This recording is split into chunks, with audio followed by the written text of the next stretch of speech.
Vamos ahora a información internacional. Laura Soto está con nosotros aquí en el estudio. Laura, ¿qué tal?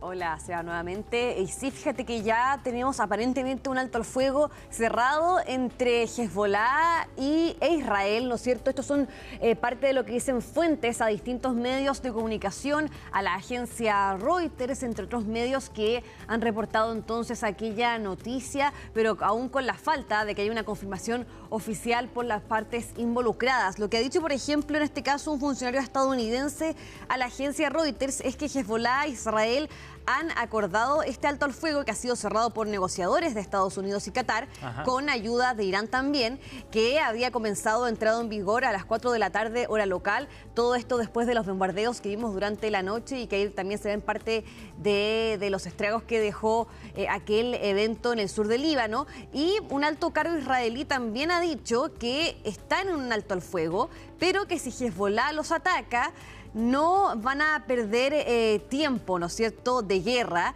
Y también dicen y precisan que las tropas seguirán en el sur del Líbano. Es parte de lo que ha indicado este alto cargo israelí en condición de anonimato.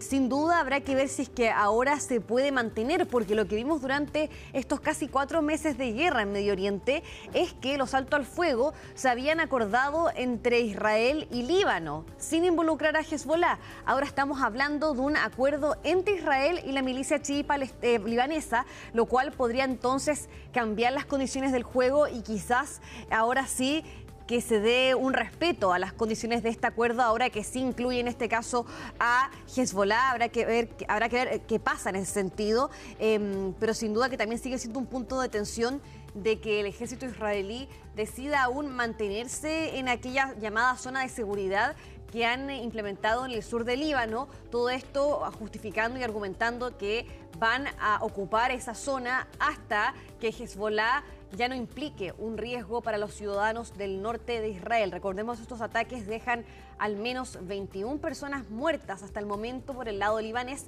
y 4 militares israelíes, ¿no es cierto? Así que es parte de la cifra que nos llega hasta el momento, pero sin duda que esto ya había causado tensión, porque vimos, Seba, por ejemplo, lo que te habíamos informado en la mañana, que ocurre esta pausa o que se posponen las negociaciones que iban a comenzar durante este día viernes en Suiza.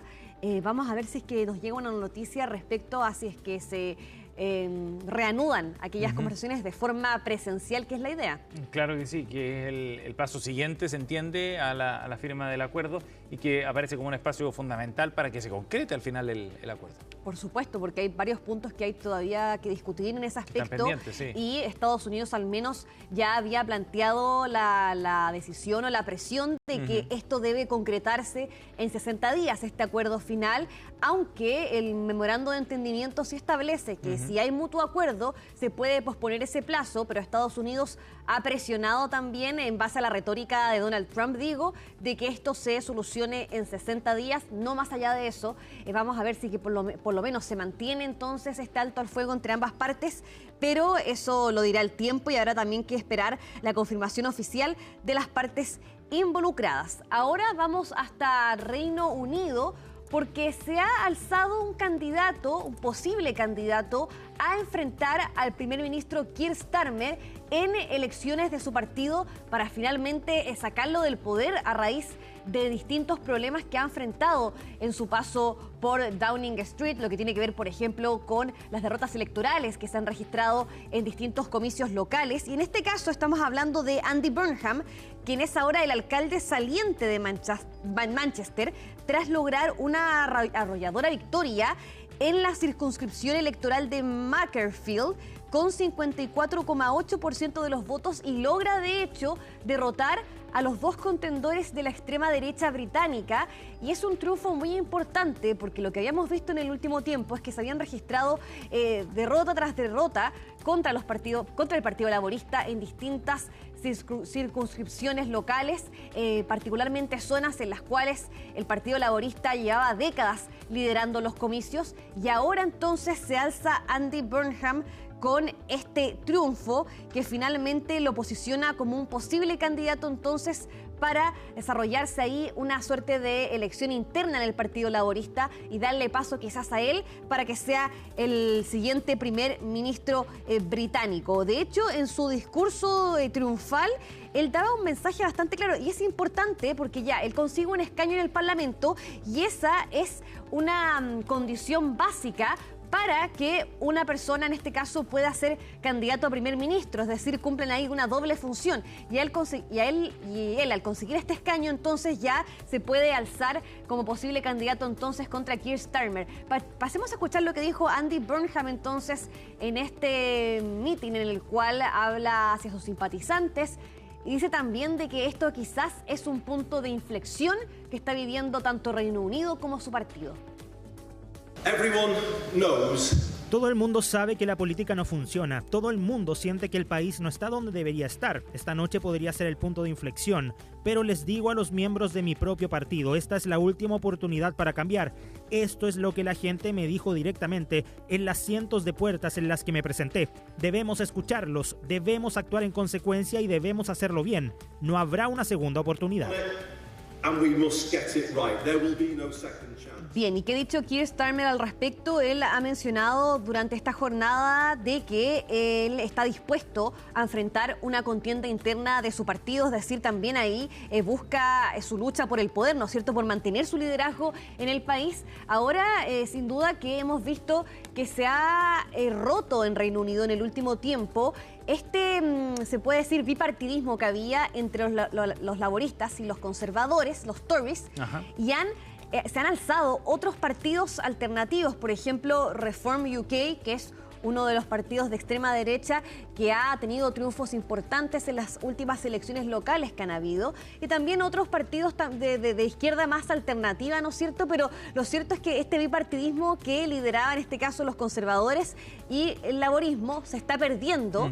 Y es ahí entonces la crisis que enfrenta en este caso el oficialismo y que también lo que hacen es culpabilizar en cierto sentido a Keir Starmer de aquellas fallas, porque también aquí el Partido Laborista y Keir Starmer llega al poder con esta promesa en el fondo de subsanar aquellos errores que estos gobiernos conservadores tuvieron en el último tiempo, que supimos que hay distintos escándalos que hicieron que cambiaran de primer ministro varias veces, pero finalmente siguen produciéndose los mismos problemas en Reino Unido, por ejemplo, el alza en el costo de la vida, ¿no es cierto?, hay distintas crisis que afectan en el fondo a las personas comunes y corrientes. Laura, ¿y eso es un cambio pareciera entonces del escenario político más de fondo quizás en el Reino Unido? No algo tan circunstancial solamente. Sí, claro, es algo que se ha visto ya en los últimos años, en el último tiempo, pero particularmente ahora con la llegada de Keir Starmer, que se pensaba o al menos se prometía que podía ser un cambio frente a los últimos gobiernos conservadores. No ha ocurrido así y se ve entonces en la imagen, ¿no es cierto?, los resultados que han tenido estas alternativas de partido en las distintas elecciones locales. Esa es la razón también por la cual se pide buscar una alternativa a Keir Starmer para que finalmente sea otro quien dé este paso al frente para liderar Downing Street. Pasemos al último tema porque se ha registrado una tormenta tropical que afectó particularmente al sureste de Estados Unidos y todos los estados que están en la zona del Golfo, dejando también imágenes bastante impactantes de inundaciones, de fuertes lluvias que sin duda han generado problemas en estados como Mississippi y Luisiana. Las imágenes que ustedes ven ahí en pantalla son particularmente de Mississippi. La tormenta tropical Arthur es la que golpeó entonces distintas partes del sureste del país con estas lluvias torrenciales y fuertes vientos. Particularmente el día jueves se vio daños, por ejemplo, en edificios, se inundaron casas, también hubo que realizar rescates en zonas que, por ejemplo, subió el nivel de los ríos y que finalmente afectaron a las poblaciones que viven en esos lugares. Y si bien esta tormenta tropical, que de hecho es la primera de la temporada, se fue degradando rápidamente, por supuesto que ha sido un sistema que ha afectado directamente a estas zonas con estas fuertes lluvias, que no es menor tampoco lo que ocurre en ese lugar. Y también se esperaba que continuara debilitándose este viernes, aunque las alertas por parte de las autoridades continúan en distintas ciudades, como es el caso de Atlanta, que es una ciudad súper importante del estado de Georgia, Birmingham, Jacksonville, son las partes también de que sigue esta alerta donde podría caer una cantidad de lluvia considerable y por lo tanto también ahí hay que seguir manteniendo la precaución. Riesgo de inundación que todavía amenazan a más de 63 millones de personas durante el día viernes, según indica en este caso la meteoróloga de CBS News, Nikki Nolan, así que también ahí hay que tener cierta precaución, además de más de 257 incidentes de inundaciones repentinas que se han reportado desde el domingo en toda esta franja del sureste de Estados Unidos. Así que también ahí importante estar atentos a aquello, pero es parte de los fenómenos meteorológicos que se registran por esta época del año en Estados Unidos y que afectan estas zonas en particular. Claro que sí, y no es tan sorprendente en ese sentido. Claro. Laura Soto con la información internacional. Gracias, Laura. Bien, nos vemos. Que esté muy bien, nos vemos.